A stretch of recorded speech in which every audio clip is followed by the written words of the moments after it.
अक्सर यह देखा गया है कि 156 सीआरपीसी का प्रार्थना पत्र जब भी कोई पीड़ित व्यक्ति या जिसके साथ कोई संज्ञेय प्रकृति का अपराध हुआ है, अपने अधिवक्ता के माध्यम से न्यायालय में प्रस्तुत करता है। और न्यायालय उस पर जो भी पीठासीन अधिकारी होता है प्रार्थना पत्र प्राप्त करने के बाद यह पाता है कि इस मामले को कंप्लेंट के रूप में पंजीकृत किया जाए। एफआईआर दर्ज करने का आदेश थाने के भारसाधक अधिकारी को नहीं देता है या थाने से रिपोर्ट भी नहीं मंगवाता है, और उसको मामले को सीधे सीधे कंप्लेंट के रूप में ही पंजीकृत करने के लिए आदेशित करता है।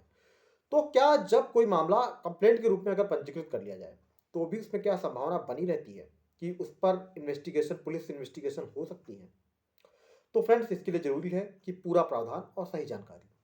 तो जब कोई मामला अगर 190 सीआरपीसी के अंतर्गत एज ए कंप्लेंट यानी परिवाद के रूप में न्यायालय पंजीकृत करने का आदेश कर देती है, तो जो मामला आपका न्यायालय 190 सीआरपीसी के अंतर्गत परिवाद में पंजीकृत करती है, तो परिवाद में पंजीकृत करने के लिए क्या क्या आधार होते हैं या किस आधार पर या कौन इसके लिए अप्लीकेंट हो सकता है?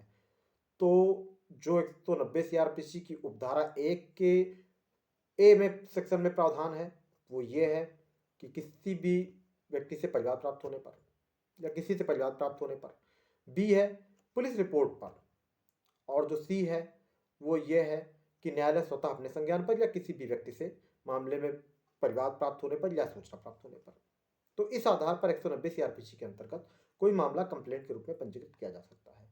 मतलब इसमें पुलिस रिपोर्ट का आधार बना हुआ है कि अगर पुलिस रिपोर्ट आती है किसी मामले में, तो 190 सीआरपीसी के अंतर्गत वह मामला कंप्लेंट के रूप में पंजीकृत होते हुए भी पुलिस रिपोर्ट उस पर आ सकती है और उसको एज ए कंप्लेंट पंजीकृत किया जा सकता है। अब पुलिस रिपोर्ट का इसमें क्या मैटर बचता है? तो फ्रेंड्स, जब भी आपने देखा होगा कि कुछ मामले हैं जिसमें पुलिस फाइनल रिपोर्ट लगा देती है और उसमें प्रोटेस्ट पिटीशन फाइल की जाती है या प्रोटेस्ट एप्लीकेशन फाइल की जाती है, तो उसमें ऑलरेडी पुलिस रिपोर्ट आ गई होती है। अब आपका अभियोग पंजीकृत होता है लेकिन पुलिस ने फाइनल रिपोर्ट लगा दी। तो फाइनल रिपोर्ट का जो प्रोटेस्ट होता है वो 190 सीआरपीसी के अंतर्गत ही, जो सुप्रीम कोर्ट के कुछ जजमेंट है उसके आधार पर 190 सीआरपीसी के रूप में उसको पंजीकृत कर लिया जाता है। और फिर उसमें आगे कार्यवाही जो शुरू होती है वो शुरू होती है 200 सीआरपीसी के अंतर्गत, जिसमें कंप्लेनेंट जो भी शिकायत करता या जो भी मान लीजिए वादी मुकदमा था, उसका शपथ पत्र परीक्षण किया जाता है। साथ साथ उसके 2 गवाहों का कम से कम शपथ पत्र परीक्षण किया जाता है।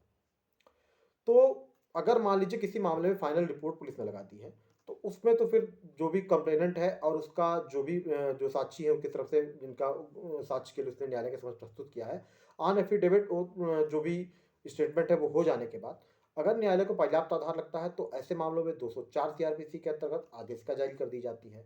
लेकिन जो अन्य तरह के मामले हैं, मतलब जिसको 190 सीआरपीसी के अंतर्गत किसी व्यक्ति के परिवार पर पंजीकृत किया गया, 200 सीआरपीसी के अंतर्गत जो भी परिवादी है और उसके साक्षीगण हैं उनका बयान लिया गया, और उसके आधार पर भी न्यायालय यह पाती है कि हाँ, इस मामले में और इन्वेस्टिगेशन या और जांच होनी चाहिए।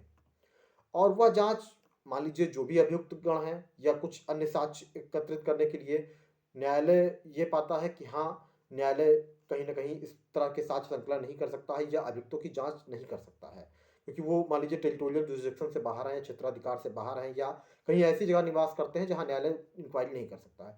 तो ऐसी सिचुएशन में 202 एक सीआरपीसी के अंतर्गत, याद रखिए आप, 202 एक सीआरपीसी के अंतर्गत उस मामले में फर्दर इन्वेस्टिगेशन के लिए पुलिस को आदेशित कर सकती है न्यायालय। यानी पुलिस अधिकारी को यह निर्देश दे सकती है संबंधित थाने के भारसाधक अधिकारी को कि इस मामले में फर्दर इन्वेस्टिगेशन करके और जो भी अभियुक्त हैं उनका बयान लेकर अन्य साक्ष्य संकलित करके और न्यायालय को रिपोर्ट प्रस्तुत किया जाए।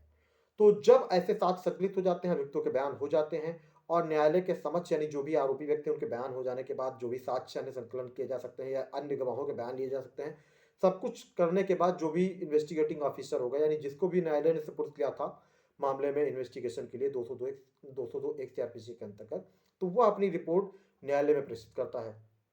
और अगर न्यायालय पर्याप्त आधार नहीं पाती है, तो ऐसी सिचुएशन में आपका जो कंप्लेंट था, जो कि भले ही किसी के परिवार पर था यानी कंप्लेंट के रूप में पंजीकृत हुआ था, लेकिन जब पुलिस रिपोर्ट भी इसमें अगर मान लीजिए आ गई, तो न्यायालय अगर पर्याप्त आधार नहीं पाती तो परिवार को खारिज कर सकती है या 204 सीआरपीसी के अंतर्गत आदेश का जारी कर सकती है। अगर परिवार खारिज करती है तो 203 सीआरपीसी के अंतर्गत आपका परिवार खारिज कर दिया जाएगा। और अगर आदेश का जारी करने की न्यायालय को यह लगता है कि हाँ, आधार पर्याप्त है, तो ऐसी सिचुएशन में आदेश का जारी कर जो भी आरोपी होंगे, अभियुक्तगण होंगे, उनको जलीय सम्मन या वारंट न्यायालय तलब कर सकती है और फिर जो आगे फर्दर प्रोसीडिंग्स है वो शुरू कर सकती है। तो फ्रेंड्स, इसलिए हमेशा ध्यान रखिए कि 190 सीआरपीसी के अंतर्गत भी पुलिस इन्वेस्टिगेशन हो सकती है। 202 एक सीआरपीसी के अंतर्गत पुलिस इन्वेस्टिगेशन के लिए कहीं न कहीं व्यवस्था बनी हुई है। तो ये आप मत समझिए कि हाँ, अगर कोई मामला 190 सीआरपीसी के अंतर्गत अगर एज़ ए कंप्लेंट पंजीकृत कर लिया गया, तो फिर उसमें अभियुक्त जो हैं उनको किसी तरह का लाभ मिल सकता है। ऐसी संभावना नहीं रहती है। तो फ्रेंड्स, अगर वीडियो पसंद आए तो वीडियो को लाइक करें, चैनल को सब्सक्राइब करें ताकि आगे भी आपको ऐसे वीडियो देखने को मिलते रहें। Thank you.